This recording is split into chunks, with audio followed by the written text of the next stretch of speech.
Realme P4 Pro। भाई इसके specs देखोगे ना, लगेगा कि इस सेगमेंट का तो यही किंग है। लेकिन क्या ये सच है, या कागज पर शेर और असल में कुछ और? ये 2025 की बेस्ट डील है या फिर एक बहुत बड़ा स्कैम? चलिए आज इसकी पूरी पड़ताल करते हैं और सच जानते हैं। तो आइए सीधे मुद्दे पर आते हैं। प्राइस शुरू हो रहा है 19,999 रुपए से। इफेक्टिव प्राइस, हाँ, लॉन्च हुआ अगस्त 2025 में। टारगेट कौन है? गेमर्स, कैमरा के शौकीन और डेली यूज वाले, मतलब सभी।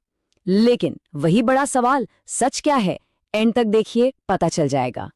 देखिए, ऑन पेपर तो ये फोन एकदम पावर हाउस लगता है, मतलब फ्लैगशिप फीचर्स, वो भी मिड रेंज प्राइस में।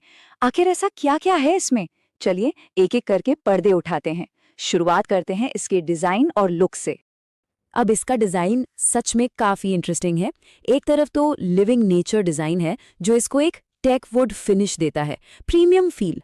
और दूसरी तरफ सुनिए, IP68 तो है ही, साथ में IP69 रेटिंग भी है। ये कॉम्बिनेशन इस प्राइस पर सीरियसली ऑलमोस्ट इम्पॉसिबल है। मतलब धूल पानी से जबरदस्त प्रोटेक्शन, और फोन हाथ में भी सुपर स्लिम और हल्का है, सिर्फ 7.68 mm का। तो साफ है, लुक्स में तो सॉलिड है ही, प्रोटेक्शन भी एकदम टॉप नॉच है। और डिस्प्ले तो भाई अलग ही लेवल का है। 1.5 के एमोलेड स्क्रीन, वो भी 144 हर्ट्ज रिफ्रेश रेट के साथ, सुपर स्मूथ। और ब्राइटनेस 6500 नीट्स। इसका मतलब समझते हैं, कड़ी धूप में भी सब कुछ क्रिस्टल क्लियर दिखेगा। मूवीज देखने का एक्सपीरियंस तो नेक्स्ट लेवल हो जाएगा। तो डिस्प्ले के मामले में ये फोन पक्का एक बिंज किंग है, नो डाउट। लेकिन अब आते हैं परफॉर्मेंस पर, क्योंकि असली खेल तो यहां शुरू होता है। चीजें अब और भी इंटरेस्टिंग होने वाली हैं। ओके, तो इस फोन का जो सीक्रेट वेपन है वो है इसकी डुअल चिप टेक्नोलॉजी। सोचिए, एक तरफ है पावरफुल स्नैपड्रैगन 7 Gen 4 प्रोसेसर और दूसरी तरफ एक डेडिकेटेड हाइपरविजन AI चिप। ये चिप खास तौर पर ग्राफिक्स और गेमिंग को बूस्ट करने के लिए है, और इसका Antutu स्कोर 11 लाख से भी ऊपर। और सुनिए, ये सिर्फ कंपनी का दावा नहीं है। डिजिट जैसे बड़े बड़े टेस्टर्स ने कंफर्म किया है कि BGMI जैसे गेम्स में ये फोन आराम से 144 FPS, वो भी स्टेबल, पहुंच जाता है। और ये सब कमाल है उस हाइपरविजन AI चिप का, जो फ्रेम्स को मल्टीप्लाई करके गेम प्ले को मक्खन जैसा स्मूथ बना देती है। तो मतलब साफ है, परफॉर्मेंस के मामले में ये एक एब्सोल्यूट गेमिंग बीस्ट है, पीरियड।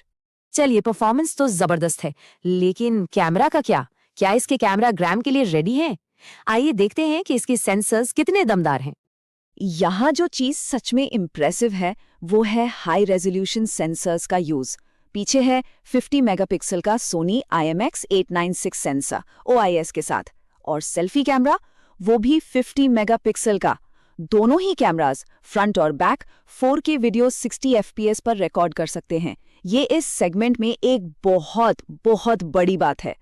तो अब तक तो ये फोन एक अनबीटेबल पैकेज लग रहा है, ऐसा लग रहा है इसको कोई हरा ही नहीं सकता। लेकिन एक और बहुत जरूरी चीज बची है, और वो है बैटरी।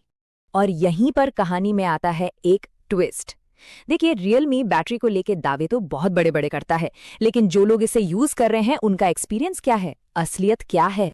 तो यहाँ पर असली मुद्दा सामने आ जाता है। एक तरफ है कंपनी का दावा, 7000 mAh की मैसिव बैटरी, 80 वॉट की सुपरफास्ट चार्जिंग। और दूसरी तरफ Realme कम्युनिटी फोरम्स पर यूजर्स की रिपोर्ट्स, जो एकदम अलग कहानी बता रही हैं। लोग कह रहे हैं, भाई ये 5500 mAh जैसा फील देता है, बैटरी ड्रेन बहुत ज्यादा है, और चार्जिंग में लगभग 2 घंटे लग जाते हैं। कहाँ 80 वॉट की स्पीड और कहाँ 2 घंटे? तो अब सवाल ये है कि इसकी इतनी कमाल की परफॉर्मेंस के सामने इन बैटरी इश्यूज को कैसे देखा जाए? डील है या नो डील? चलिए इसका फाइनल एनालिसिस करते हैं। तो देखिए, एक तरफ है इसके pros, dual chip gaming performance, जबरदस्त 144 hertz AMOLED display, high resolution front और बैक कैमरास, और प्रीमियम IP68-69 रेटिंग वाली बिल्ड। लेकिन दूसरी तरफ है कॉन्स, बैटरी ड्रेन को लेकर यूजर्स की सीरियस रिपोर्ट्स, चार्जिंग स्पीड जो 80 वॉट जैसी बिल्कुल नहीं लगती, और सबसे बड़ी बात, सॉफ्टवेयर अपडेट से भी ये इश्यूज अभी तक ऐसा लगता है फिक्स नहीं हुए हैं। इसका मतलब साफ है, इसका जवाब सिंपल येस या नो में नहीं है। ये इस बात पर डिपेंड करता है कि आपकी प्रायोरिटी क्या है। अगर आप गेमर हैं तो ये अच्छा है, बस चार्जर पास रखना पड़ेगा। अगर आप कैमरा के शौकीन हैं तो इस प्राइस में हार्डवेयर एक्सीलेंट है। लेकिन अगर आपको एक ऐसा फोन चाहिए जो पूरा दिन आराम से चले तो शायद अभी इसको स्किप करना ही बेहतर है, जब तक ये बैटरी इश्यूज फिक्स नहीं हो जाते। तो आखिर में वही एक सवाल, इस प्राइस में ये फोन वर्दित है या इसको स्किप कर देना चाहिए? अब आपका क्या कहना है?